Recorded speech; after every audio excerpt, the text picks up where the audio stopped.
नमस्कार. श्री स्वामी समर्थ. आपण प्रत्येकजण स्वामींचा कृपाशीर्वाद मिळवण्यासाठी वेगवेगळ्या सेवा करत असतो. रोज स्वामी चरित्राचे पाठ करतो, स्वामी नामाचा जप करतो, स्वामींच्या आरतीला मठात हजर राहतो. अशा अनेक सेवा आपण करत असतो. स्वामींच्या नित्यसेवेत श्री स्वामी चरित्र सारामृताचे 3 अध्याय आपण रोज वाचन करतो. कारण हा फक्त एक ग्रंथ नसून आपल्या परब्रह्म स्वरूप स्वामींचे चरित्र आहे. याचे मनापासून वाचन अथवा श्रवण केल्यास आपले जन्मोजन्मीचे दोष दूर व्हायला मदत होते. तसेच दररोज जास्तीत जास्त स्वामीनामाचा जप आपण केला पाहिजे. कारण अनेक भक्तांच्या अडचणी स्वामीनामाने दूर झालेल्या आहेत. तुम्ही श्रद्धेने स्वामीनाम जपा, स्वामी तुम्हाला जपतील. मित्रांनो, या सर्व सेवा तर आपण करतच असतो.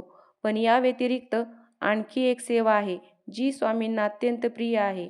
चला तर पाहूया कोणती आहे ती सेवा. एकदा स्वामी वटवृक्षाखाली बसलेले असतात. 2 भक्त स्वामींच्या दर्शनासाठी येतात आणि दोघेही एकदमच स्वामींना आपल्या घरी येण्याची विनंती करतात.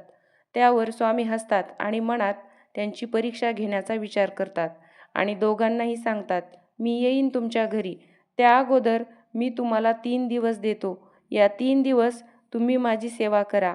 या 3 दिवसात मला ज्याची सेवा आवडेल मी त्याच्या घरी अगोदर येईल. दोघेही आपापल्या घरी निघून जातात. दोघांपैकी एक श्रीमंत असतो. तो 3 दिवस स्वामींची देवघरात पूजा करतो, त्यांचे अनुष्ठान करतो.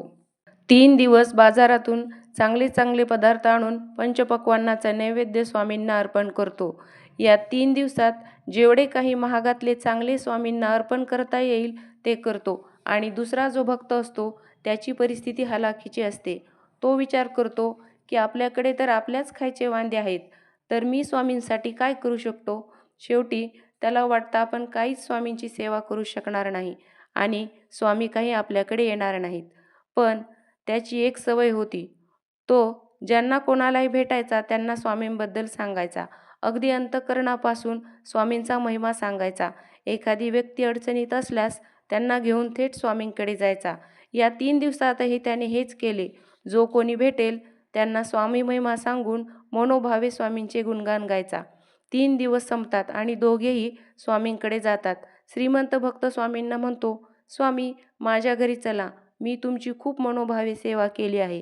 दुसरा गरीब भक्त मनातच म्हणतो, स्वामी आपल्याकडे येणार नाहीत, कारण आपण काहीच केले नाही. स्वामी दोघांकडेही पाहून हसतात आणि गरीब भक्ताकडे पाहून म्हणतात, अरे मी येईल तुझ्याकडे. त्यावर तो गोंधळून जातो. त्याला विश्वासच बसत नाही की स्वामी आपल्याकडे येणार आहेत. त्याच्या डोळ्यातून अश्रू वाहू लागतात. त्यावर तो दुसरा भक्त म्हणतो, स्वामी मी तुमची खूप सेवा केली आहे, तुम्ही माझ्याकडे चला. त्यावर स्वामी त्याला म्हणतात, तू आमची अशी काय सेवा केली आहेस.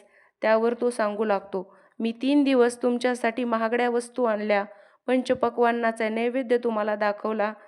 त्यावर स्वामी म्हणतात, छान सेवा केलीस तू आमची, पण तुला माहिती आहे का याने काय सेवा केली आमची. इकडे गरीब स्वामी भक्त मनात विचार करतो की मी काय बरं सेवा केली स्वामींची. त्यावर स्वामी सांगतात, माझ्या या भक्ताने अडचणीत असणाऱ्यांना माझ्यापर्यंत आणलं. त्यांना दुःखातून संकटातून बाहेर काढण्यासाठी माझ्यापर्यंत येण्याचा मार्ग दाखवला. आणि सर्वात महत्त्वाचं म्हणजे याने माझी सेवा सर्वांपर्यंत पोहोचवली.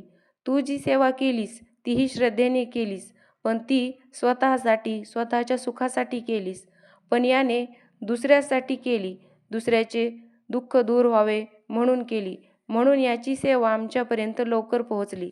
मित्रांनो, यावरून आपल्या लक्षात आलंच असेल की स्वामींची सर्वात मोठी आणि त्यांना सर्वात प्रिय सेवा म्हणजे स्वामींना सर्वांपर्यंत पोहोचवणं.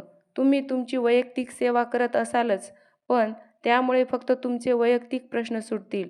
पण जेव्हा आपण एखाद्या दुःखी अडचणीत सापडलेल्या व्यक्तीला स्वामी नामाची संजीवनी देतो आणि तो जेव्हा अडचणीतून बाहेर पडतो त्यावेळी त्याचा मिळालेला आशीर्वाद हा फार मोठा असतो. आणि हीच स्वामींची सर्वात प्रिय आणि सर्वात मोठी सेवा असते. श्री स्वामी समर्थ.